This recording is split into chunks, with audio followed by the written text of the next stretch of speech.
Welcome to the Influence and Impact Summit presented by Platform University. Know that your story matters and that you have a message that the world needs to hear. You can get your message to the end user now so much easier. It can't just be about you. Influence is about others. And again, it all goes down to serving your audience and making a true, real connection with them. Hey, I'm Michael Hyatt. Welcome to the Influence and Impact Summit presented by Platform University. I'm here with my good friend, Jeremy Cowart. And in case you don't know Jeremy, he was recently named the most influential photographer on the internet by Forbes magazine, the Huffington Post, and Yahoo. He's photographed all kinds of famous people like Taylor Swift, the Kardashians, Kelly Clarkson, Michael Hyatt. No, just kidding. Well, actually, he did photograph me, but more famous people. And he's just done a terrific job. And he's also the president and founder of C University. He's got a wonderful photography application called OK Do This. And he's got a wonderful charity called Help Portrait. And so I've invited Jeremy to come in and talk to us about influence and impact so that we can learn from his best practices and put it to work in what we're trying to accomplish. So Jeremy, welcome. So great to have you. Thank you, Michael. It's truly an honor to be here. Thanks for having me. Well, I just am such a fan of all the stuff that you've done, and I really did have a great time working with you when you did the photo shoot with me. I felt like I learned so much, plus I was just over the moon with the results, so thanks. Good. That was a blast. I enjoyed it as well. Yeah, we'll have to do it again. Okay, so absolutely we're going to. So you just got back from a trip with the Pope. So you were selected to be the photographer that accompanied the Pope for his U.S. visit. You just got to tell us, what was that like? It was the most challenging, craziest thing I've ever experienced. I actually photographed Obama's inauguration as well, and this was far more crazy and overwhelming and difficult, but also equally rewarding. It was truly an experience I'll never forget. Is there a moment or two that stand out to you that you want to remember for the rest of your life? Yeah, there was a moment where he was coming to visit this grotto and see Sister Mary, who's one of Time magazine's most influential people in America. She's on their top 100 list. So he was coming to see her, and it wasn't on the official agenda for the media or anybody. So I was literally the only person there to photograph this moment, and it was only probably, 2 or 3 minutes max because his day is so full. So he came by, and it was just truly awesome to be, 5 feet from him meeting Sister Mary, these two most influential people in the world, and to be right there photographing that. And man, just the electricity around his, it's like, maybe the most influential person in the world right now. And I do have to say that I witnessed this with my own eyes, but 2 days in a row, minutes before I saw him, I kid you not, there was a rainbow right above us in the sky. It's like unreal. I still can't believe it, but I have photos to prove it on my Instagram. Oh, that's so awesome. Well, Yeah. I loved watching your Instagram feed and seeing some of those candid shots that you were getting. And I think that's one of the things that makes you a great photographer. I mean, you do great portraits and all that, but just those candids. I think of one where you had him from the back and his head's just a little bit turned, and I just thought, wow, I don't know, it was moving emotionally to me. Cool, thank you. So, okay, well, let's just talk about your story, because there are a lot of people that are watching this who maybe aren't into photography like some of us are. And I just would love for you to recount your story, how you got started, how you ended up where you are, because I know, and you would admit, that you're not an overnight success. All that came through a lot of hard work. So take us back to the beginning and walk us forward.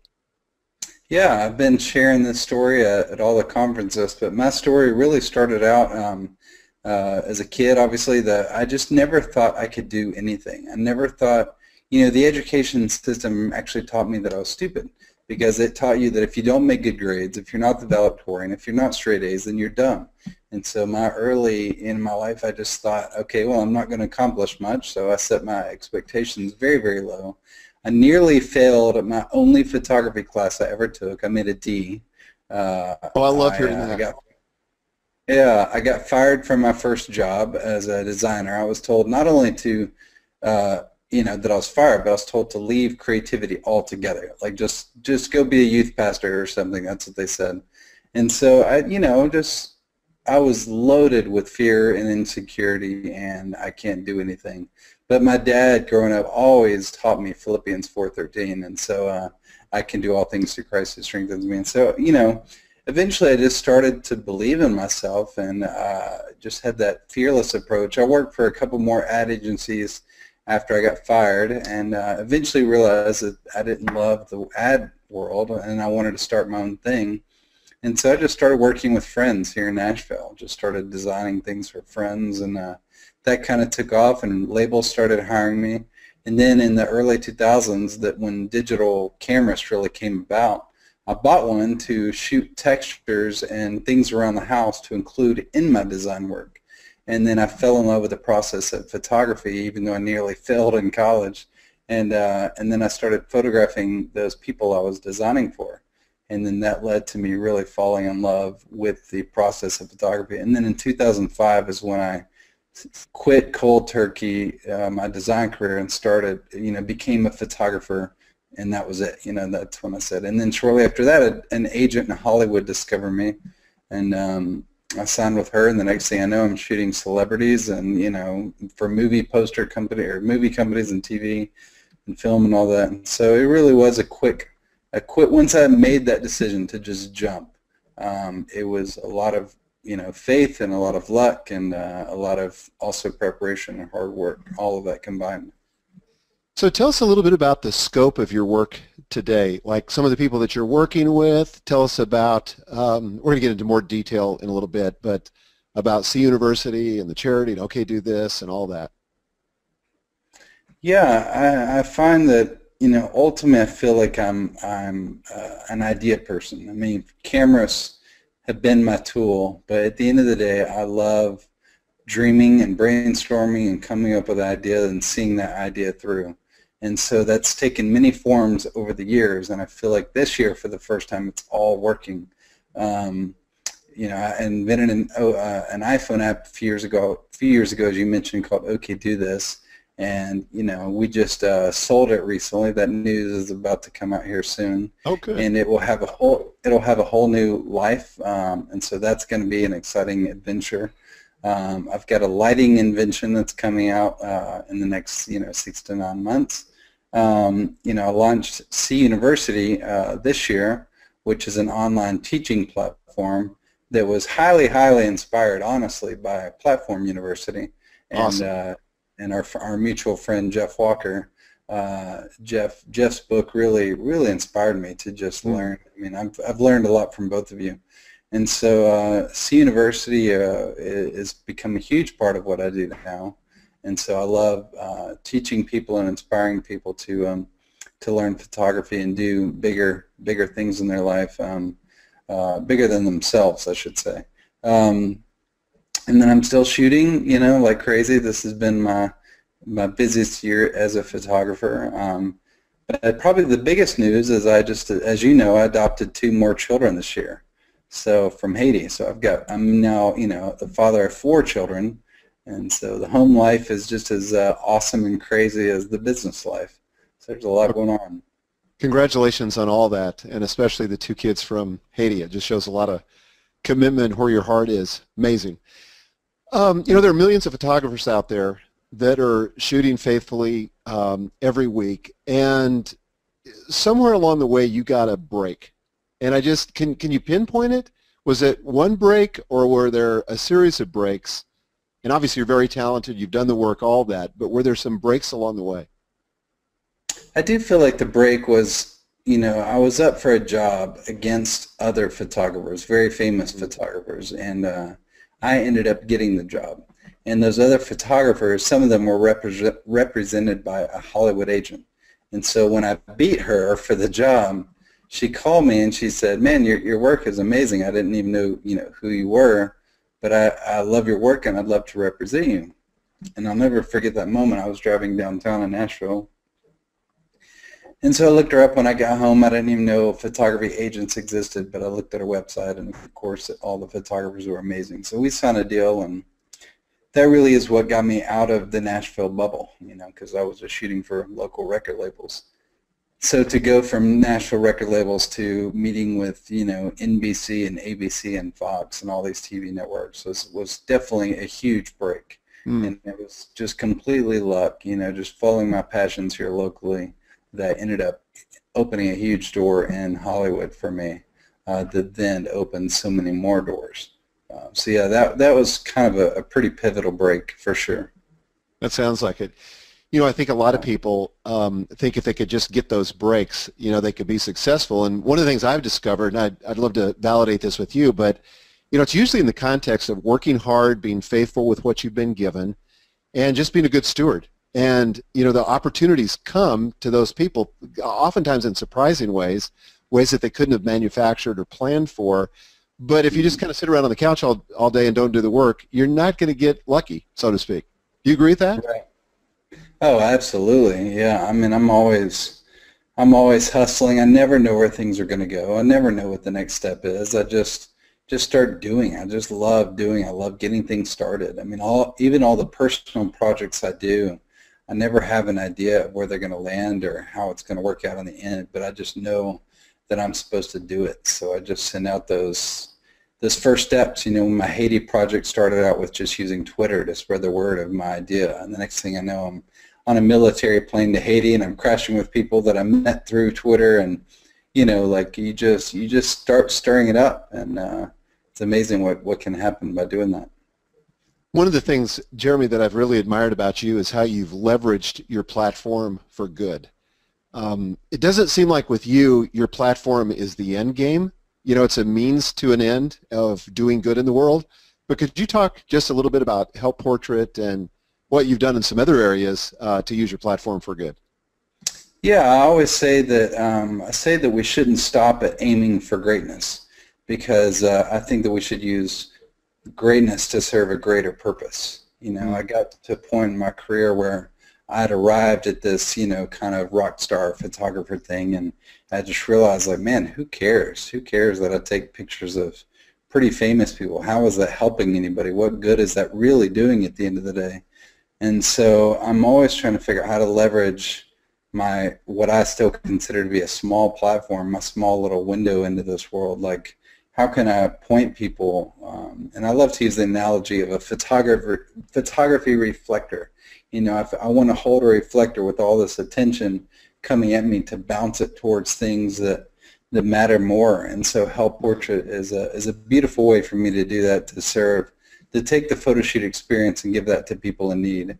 You know, I've done several projects. I did one in Haiti where I went down there after the earthquake and gave people a microphone in the form of a photograph. Did a project in Rwanda. Did a project with former child soldiers who have been victimized by Joseph Kony and the LRA. We did a project together with those kids. And then I'm currently brainstorming ways to work with the people fleeing Syria and all the refugees. I'd love to figure out a way to collaborate with those people. So yeah, I find great fulfillment and purpose in using my skills and my talents to work with people who need it the most. But this whole Help Portrait idea is not just you, right? I mean, it's a network of photographers all around the world that do this work of going in and taking portraits of people, many of whom have never had a portrait before. Sure. And giving them a great picture. What have been some of the moments where that's just moved the needle or really changed things for the people that have been the recipient of that? Oh gosh, yeah, there's thousands and thousands of stories all over the world. We once photographed a girl that had been abused by her father. He used to torture her by pouring acid on her face when she would get in trouble. And so as you can imagine, she has a lifetime of scarring and physical scars on her face. And so I remember her asking us if we could take her picture and then use Photoshop to remove all the scars and to wipe away all the abuse visually. And so we did that, and as you can imagine, we were all just done, just lost it, you know, for her to see that, and to see her weeping, you know, we were all weeping with her. And then I remember I photographed a woman who had just arrived in Seattle from the Palestine-Israel conflict, and her someone tried to kill her son by running him over a few weeks before. Shortly after that, her husband died of a sudden heart attack, and so she just had enough. So she moved her family to Seattle, and she said, during my husband's entire lifetime, we never took one picture together as a family. We just never had the means. And so she said, here's a portrait of my husband. Can you take a picture of me and my 4 kids, and can you Photoshop his picture into our family portrait to create our first family portrait? And so we did that. We created our first ever family portrait. And once again, I mean, it's just, there are no words to express how special that was, both for her and for us, to be able to do that. And so we've had people get jobs using their headshots. We've seen homeless walking the streets years later still carrying their portrait, you know, just because it meant so much to them. The stories go for days. It's truly an unbelievable, simple act, but a very powerful act. You know what's so powerful about that to me is that I would never really think of photography as something that you could use as a social platform for good. But I think for the people that are listening to this, to think of whatever they've been given, you know, in your case it's photography, in my case it's writing, but to use whatever you've been given on behalf of somebody else. And I really believe this, and you're a living example of this, Jeremy, is the art that you've been given is not something you consider as a gift to you, but as a gift on behalf of others.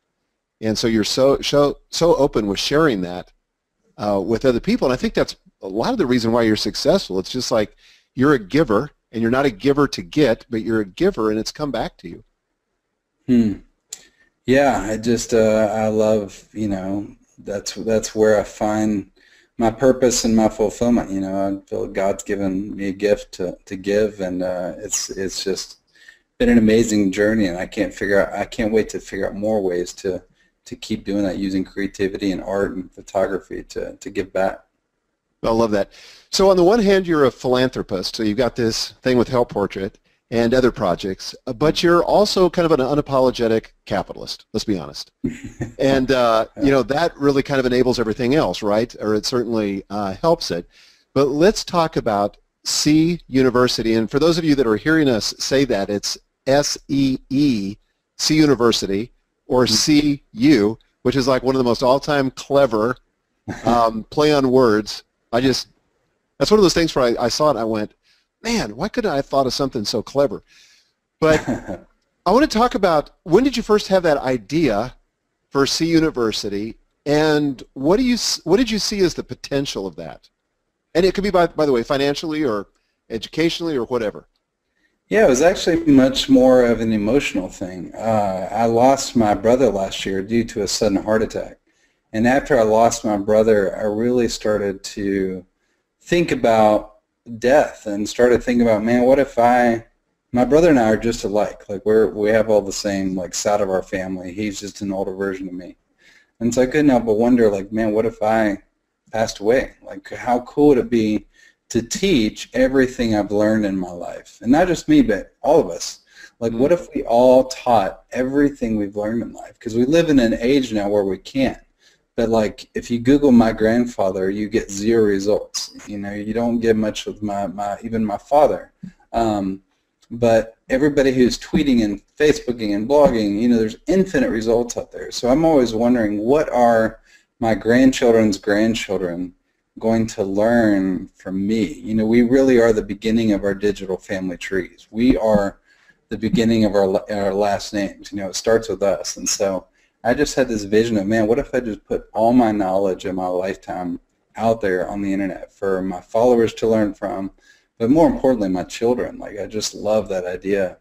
And so then I took a lot of cues from like I said, you and Jeff Walker, of how to go about doing that and how to document all your knowledge and put it out there for people to learn from. And sure, it is, you know, it is a great way to make money and to build a business, but I just love teaching, love helping, and this is just another way for me to get back and find fulfillment. You know, it's hard to physically teach everywhere. I could go on a tour, I could, you know, do workshops all over the place, but it's much easier just to put it all online. And now that I literally feel like I've just emptied, you know, I've taught everything I know to teach, and it's been really a rewarding journey. Well, you have an astonishing amount of content on C University. I'm a member. I go in there. I can just get lost in that stuff for hours just watching you explain the simplest things. One of my favorite things you do is show us your gear. You know, I'm kind of a gear geek. And so when you do that, that's fantastic. People, when I do that at Platform University, they love it too. But you're so generous with your knowledge. But here's a key thing for people listening. We talked about this with some of our other summit speakers. And there's this kind of this model of trading time for dollars. And as a photographer, that's probably what most people's model is. You know, that they're billing out their time and they're getting paid for it, but there's not really a residual. There may be some in licensing, but it's primarily a fee-based model. The thing that I love that you've done is you've taken a fee-based business and you've created a recurring business model where you're teaching this stuff one time, but that you keep getting paid on it month after month after month. Mm-hmm. How has that changed kind of your vision for what your business and your work can become? Yeah, I mean, it's, you know, I think we're all looking for, you know, ongoing ways where mailbox money, you know, and things. Yeah. And so you're right. As a photographer, I get paid for each shoot I do, and it's not a great, there's no guarantee of a future. There's no, like, it's month to month in terms of knowing what my future holds. And so to build a business like C University is just beautiful. And following the launch model that we both kind of follow, it's blown my mind, to be honest. I mean, it's changed my career. It's changed my life. It's much more sustainable, and I feel like I've gone to college myself in the last year. I've learned so much about this stuff from you and your colleagues that it's unbelievable. And so yeah, it's a game changer. That's awesome. And I would encourage anybody to do this stuff. So. Okay, so I would be remiss if we didn't talk about photography since you're here. And a lot of people that are watching this are trying to build a personal brand. What, in your view, because we've talked a lot about the importance of good writing and great content, but what's the importance of great photos on your site, in building your brand? What's the importance of that? Why is it important? Yeah, that's a great question. It could be answered in a number of ways. I mean, for you and for your audience, I just think it communicates so much. Like, I know your brand, so when I did your photo shoot, I knew how to approach it, and I knew how to, I mean, it's all, for me, it's lighting and composition. I knew how to light you. I did a shoot yesterday in my studio that's on my Instagram. It's completely different lighting than the way I lit you. And so, but from your perspective, it just makes you, I don't know, so much more legit. You know, if you're trying to have a brand and audience and you've got some iPhone selfie on your Twitter handle, Twitter feed, it just looks a little bit silly. And then again, if you have just a basic corporate headshot that looks like it's, you know, any other company would put out there, it also kind of looks like, oh, that's like from a former job. And so I really think it's important to capture the essence and something that feels very personal. Like, we took your pictures in your house, in your studio, you know, in the studio with where you record your podcasts. Like, we went to all your places, and it was very personalized for your brand, and I think that's why it works. You know, one of the things I've gotten from people who have seen the photo shoot you did of me is that when they meet me in person, they say, "Man, you look just like you do in your photos." And that's awesome. That's great. We've all had the opposite experience, where we met that person that we saw on Twitter, and we're thinking to ourselves, because we won't say it out loud, we're like, "That looks nothing. Your photo looks nothing like you really look." Yeah. Yeah. And it seems like the right kind of photography really draws the essence of the person out, so that people get to experience in a more intimate fashion kind of the essence of that person, who they really are. They're what defines their humanity and makes them unique. Yeah, agreed. It's so important. Absolutely. So if you were advising somebody who wants a photo shoot like that because they want to put those photos on their blog or their website or their podcast or whatever, what do they look for in a photographer, or what kind of questions would they ask a photographer to kind of see if they're on the same page and they can get that kind of shot? Yeah, that's actually a great question. Sorry, there was somebody at my door. I think it's really studying their work, looking to see if they've done these types of photo shoots before.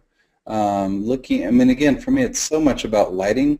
It's so much about understanding how to flatter a subject, but and it's someone they can connect with, because if you have a photographer that usually shoots senior portraits and you're trying to have them do a corporate headshot, or not, I shouldn't use the word corporate, but just a branding shoot like we did, then you might not connect. But it's important to get to know your photographer first of all, so you're comfortable in front of the camera. I mean, every time I do a photo shoot, people say, okay, I'm not good at this, I'm uncomfortable. I mean, that just makes you normal. Everybody is insecure in front of the camera. So you have to be comfortable with your photographer and know that they've got your back and they're going to take good care of you. But yeah, if you're uncomfortable and nervous, that just makes you normal. That's just part of the process. We all have our insecurities. So. Yeah, I love that. That's great. I like the idea of checking the references too and looking at their portfolio online and just seeing, do they shoot stuff that I admire or not? So great. Exactly. Okay, last question as we bring this interview to a close. If someone had the privilege of having coffee with Jeremy Cowart at Starbucks in Nashville, where you and I both live, and they said, man, I'm really thinking seriously about this platform thing. Give me some advice. What are the two or three things you wished you had known when you started out that you would have focused on and really made them your highest priorities? What would those 2 or 3 things be?